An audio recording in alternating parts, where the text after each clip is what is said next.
the question, if you ask yourself that question, that it puts the definition of successful in a total different light. Because what's the success? That you are able to overcome your desire, or the success that you put the right fight, or that you achieved what you wanted? Maybe that's not success. The success is not for you to measure. Success is for the Kadosh Baruch Hu. So, to really define what success, for me, just to struggle and not to chas v'shalom fall into despair, that's a success. Not if I achieve the goal. Because the Kadosh Baruch Hu says the success is for me. I will decide if you will succeed or not. If I want you to succeed, I will tell the Yetzer Hara, back off a little bit. If I want you to fail, I'm going to tell the Yetzer Hara, give it to him. The point is, the Kadosh Baruch Hu says, I want to see your effort. And I want to see the results if you succeed, if you're going to get fooled of ego, or if you fail, if you're going to fall into despair. So really the success is the end result, not the final part of the actual act. Because if I will have success, it's because the Kadosh Baruch Hu decided it will be successful. Now I have two options here. Either getting full of feelings of gaiva, kochi ve'otzem yadi, I did it. Then I totally failed, there's no success here. And then the so to say success will disappear. It will just evaporate into the universe. Or chas v'shalom, the other way around, that let's say I failed, then I could be like, okay, gamzu l'tova. Or I can fall totally into despair, and the next day I throw my hat off and I cut my beard off, and then I failed. Not in my act, in the reaction after. So the word success depends how you define it. My definition of success is if your effort was successful, not if my act was actually successful or not.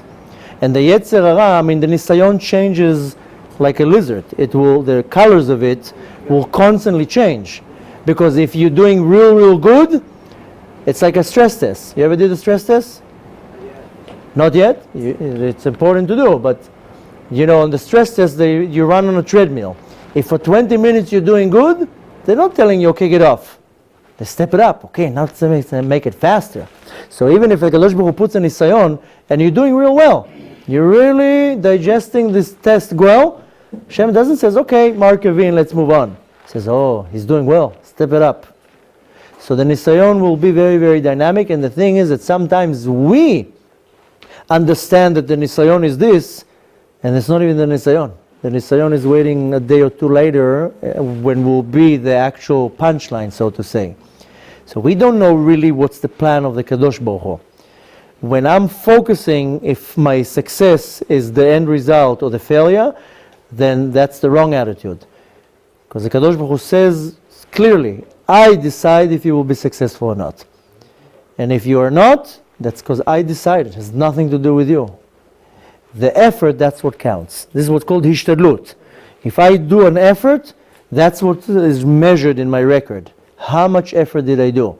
Did I give such an effort, like this effort, like that effort? Was I whining the whole time? Was I kvetching the whole time? Was I still thanking the Kadosh Baruch Hu the whole time? This is how it's analyzed. And if the end result is that the gzar din, the decree is that I will fail, then could be that the nisayon is even the end result if I will totally fall into despair, or be like, okay, fine, okay, nothing happened, I'm moving on. So the human definition of success is if I made it. The right definition of success is if the effort was to the approval of the Kadosh Baruch Hu. And if the Kadosh Baruch Hu is very happy with my effort, I have, Baruch Hashem, 6 kids. Each one completely different personality. They all look different. Nothing resembles to no boring with them. One boy, I don't have to say anything. He's up at 6 o'clock in the morning. He's first in class, straight A's. He comes to me with his books. Abba, we have to do our Mishnah today.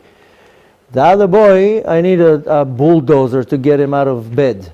Negotiating every morning. I'll get you this, I'll get you that, I'll get you this. Pull, kvetching, screaming. To get him to shul, I have to be a master of deception. There's lollipops there. There's this. There's that. Come, go out. So when the first boy comes to me with a A minus, what? You got an A minus? The other boy will come to me with, something. He will show up in shul without me saying everything. Wow, what are you doing here? So the other guys, I don't like him less. I'm saying the other guy. The other boy, I don't like him less. I like them equally. Because I see the ma'alot, the virtue of the other boy, that is not the straight A student. But you know what I appreciate more with the second boy? His efforts. And he fails a lot. Hashem didn't reward him with sharp head. The other guy, when they were born, we already tagged them. This is going to be the Rosh Yeshiva, that's going to be the CEO. It was just from day one. We were able to see. So from the CEO, I'm not expecting him to know Mishnayot of by heart. That means he's bad? That means that's the quality the Kadosh Baruch Hu gave him. The other guy just got a good head, a good cop. He reads a Mishnah once, he knows how to say it. It means that he can take credit for it? No. Kadosh Baruch Hu just gave him a good hard disk. The other boy doesn't have a good memory. So, but his efforts, and you see it in an early stage. Now, the chinuch here, I'm not expecting a Talmid Chacham. The chinuch here is, don't fall to despair or give up when you fail, because he fails a lot. And I'm not saying in a negative way. I'm trying to point to pull out a point. He fails a lot in his studies. My chinuch with him is not to raise a Talmid Chacham, is to raise a fighter in real life. In real life, that's a fighter, because he's not going to fall into despair when he fails, because from age 0, I'm teaching him it's not the success that matters, it's the effort. If you put the right effort, even when he fails, I still reward him. I give him his hugs, his donuts, his cookies, whatever he wants, his hugs. So he understands it's not about the success. I give a lot of effort.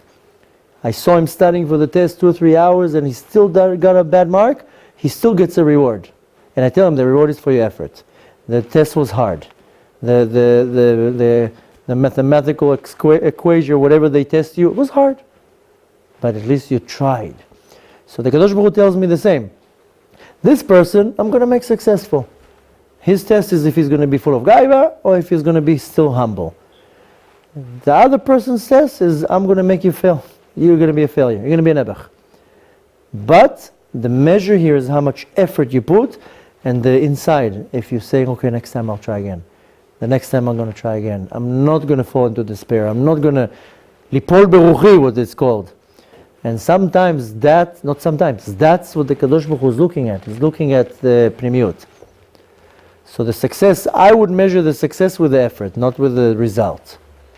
And the thing is, and you said about with the Yetzer Hara is always going to come and paint things for you to be deceived, so to say.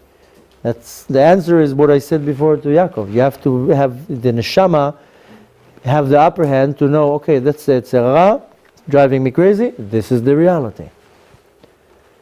And the reality is that the Kadosh Baruch Hu constantly looks at the avodah, not at the result.